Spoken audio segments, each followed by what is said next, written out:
Good afternoon. How are you today? I would expect that the answer is not as good as you were yesterday or the day before.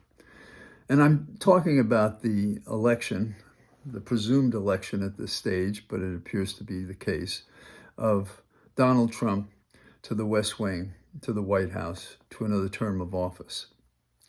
I think it's worth our time to think about what this means in a space that doesn't cause distraction by gravel or the dirt road that I will walk on today.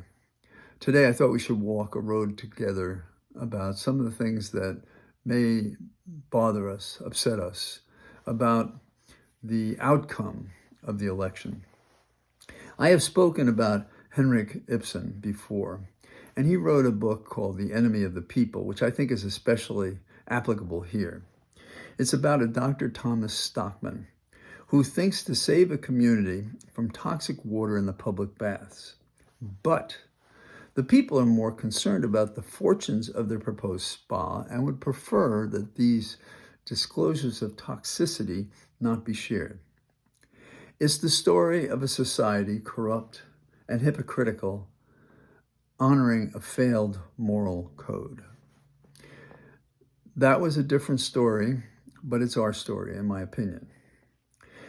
That's what this election of Trump signifies, that our people prefer, if you will, cheaper bread and full-throated prejudice and bigotry, and to oppress others based on religious beliefs not generally shared, and unrestrained bigotry.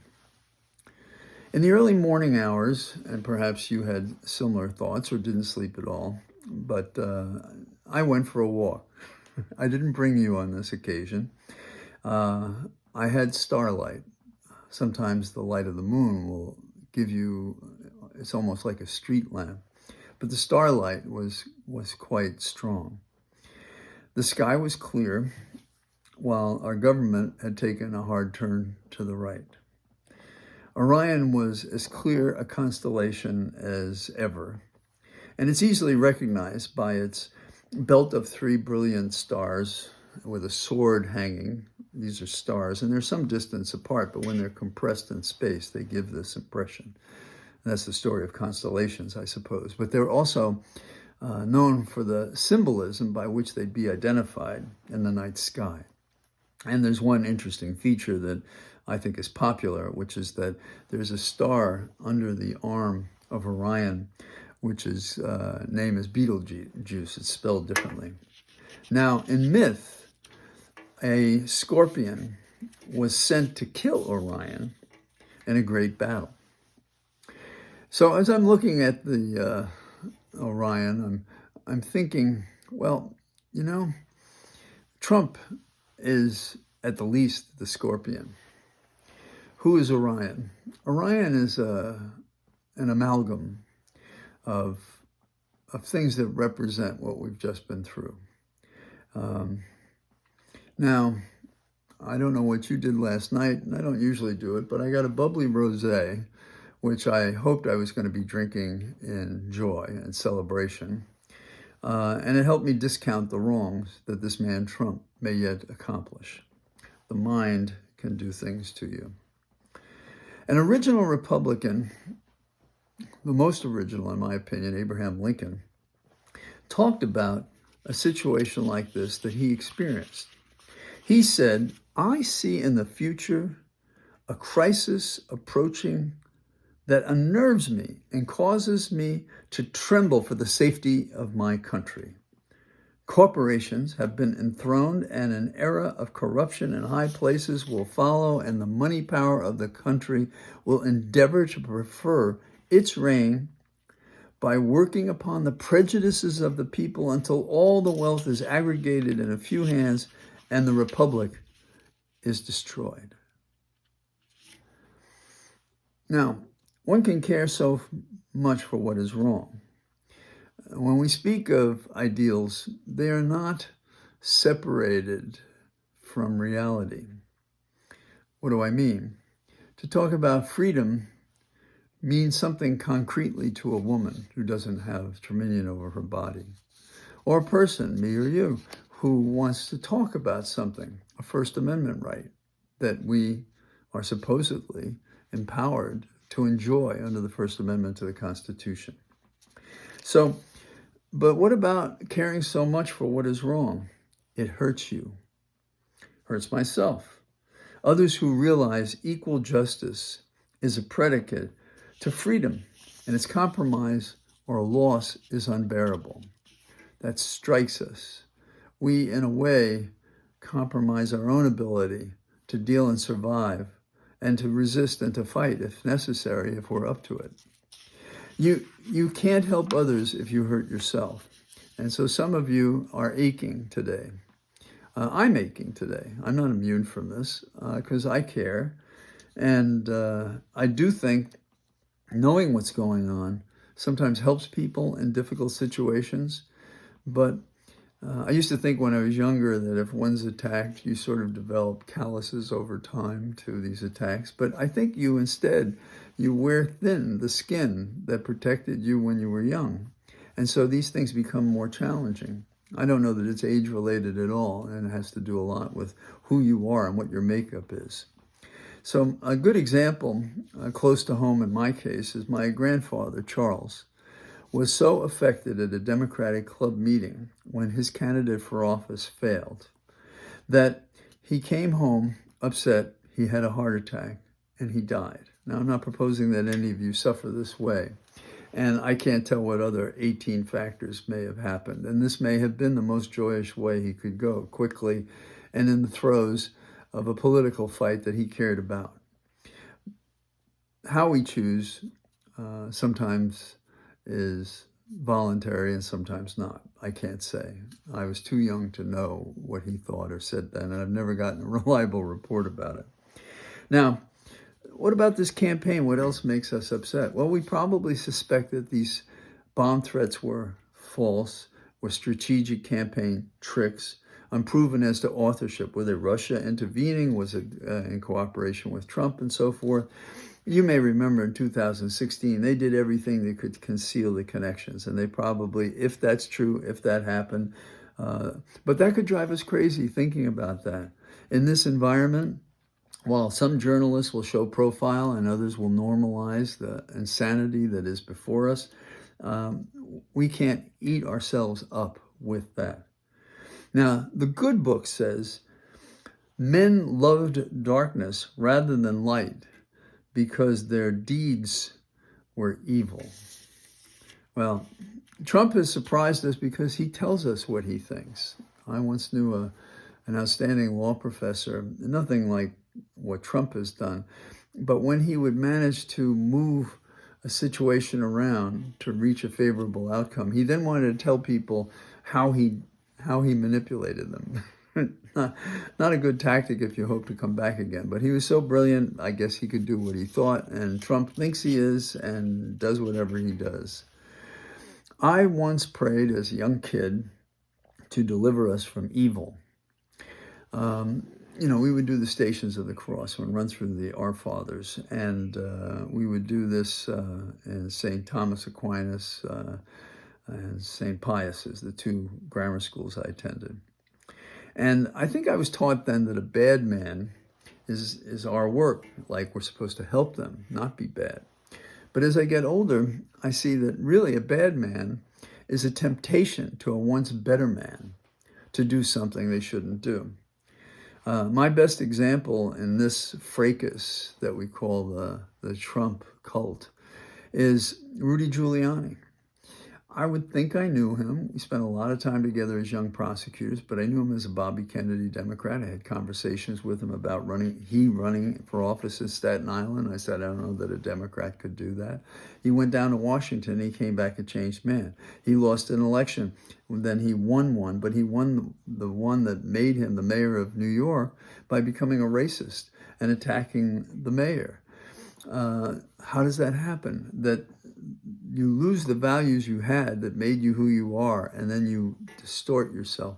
You become this other person. And we have legions of these people now. There's a team of them, which does not speak well about, the people in America, that they would give up what was fought so hard to get in terms of freedom and protections and so forth, and to have this shared government that recognizes the rich but does not shut out the middle class and the poor. So this struggle going forward may take too much for some, even to follow. And you should listen to yourself, your body, and so forth. I've joked to others, although it's probably impossible for me to do what I said, that I may think of, throwing pots now that I've been through this campaign. But that's not my nature. I can't do it. I've had two interests in life, if you would, of a kind of professional. First, I was interested in science, still am, and the other I was interested in politics, which led me to the law. So it's become a definition of who I am, and I like to try to put my shoulder to the grindstone and try to make a difference. But I have to be careful, just like you or anybody else. So this struggle may take too much for some, and don't kid yourself, it's going to be a struggle. But you have to ask yourself, how does a less expensive loaf of bread compare to a medical procedure under Obamacare? You may remember a conversation that I spoke about once when I was down in Georgia, as I was checking out a counter buying some food with Holly and my in-laws, if you will, her brother and sister, that this woman said she was glad to be back at work. And I said, oh, that's terrific. And she said, I don't know how I could have done it if I didn't have Obamacare. And she may have said ACA, Affordable Care Act. And I said, well, that's terrific. So then I followed up. I wasn't there to organize her, but it was a conversation. And I said, so you're going to be supporting Kamala Harris? And she says, oh, some of my friends say I should, but, then I have these other people say, no, I shouldn't. I have to stay with Trump. And I was thinking, here I am listening to a woman talking about the thing that gave her the joy to be back at work, that she would fear what the alternative would be if she didn't have that. And instead of it being an instantaneous decision to support what protected her and gave her this opportunity to be back at work, she's talking about voting for Trump. I have no way to check if she voted for Trump on Election Day, but I suspect that she did. How can a society advance for all the people if the law is twisted for the few rich, as we already see?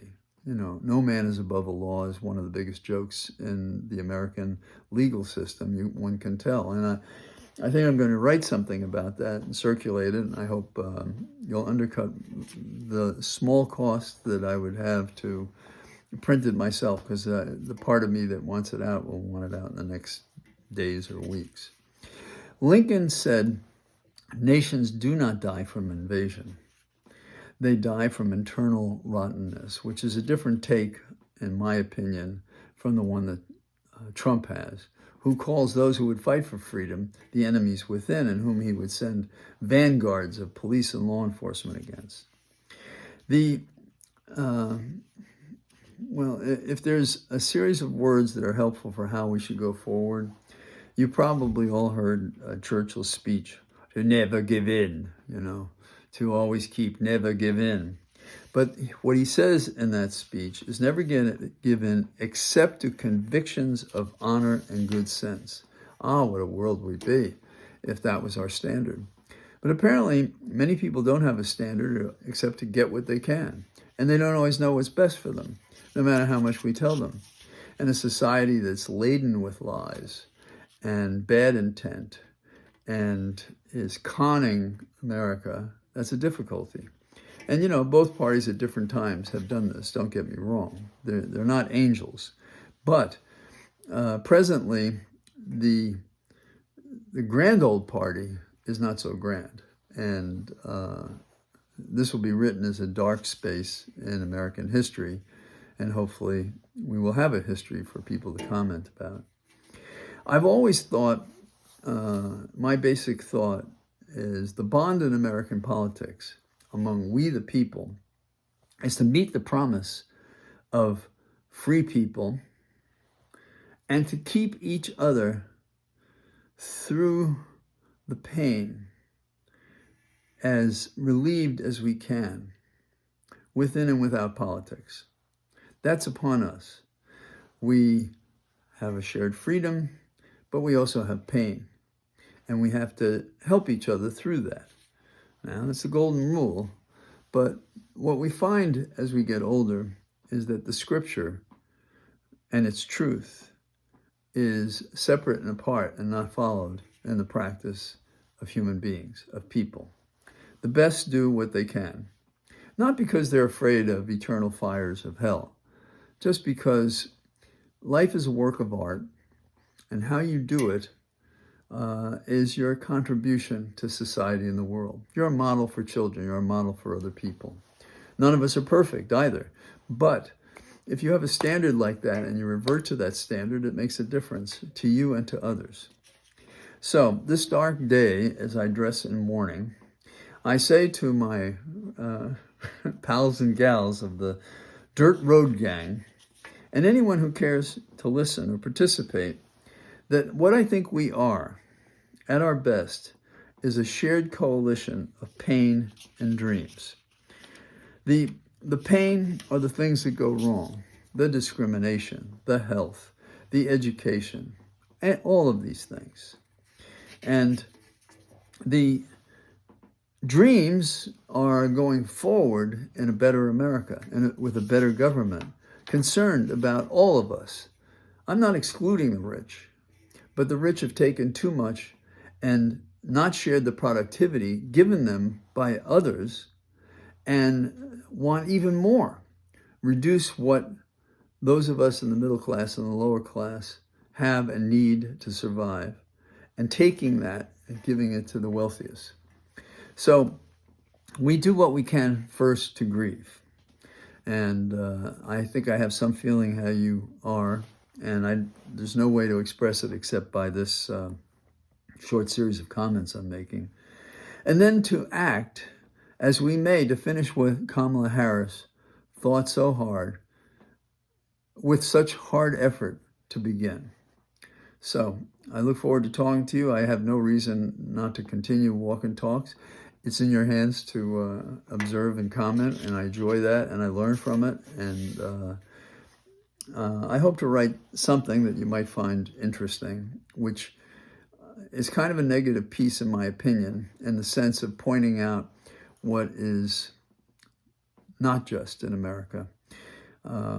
If I were to reduce that to a phrase I use when I do talk about it, is that justice is a coincidence of the system, not a consequence of it. We succeed when we make it part of our system of justice, that it is a consequence. It's not a happenstance that corresponds to what is just. Justice is more easily guaranteed that way. So thank you for listening. I hope you found this interesting and useful. And I'll be talking to you out on the road tomorrow. Bye-bye.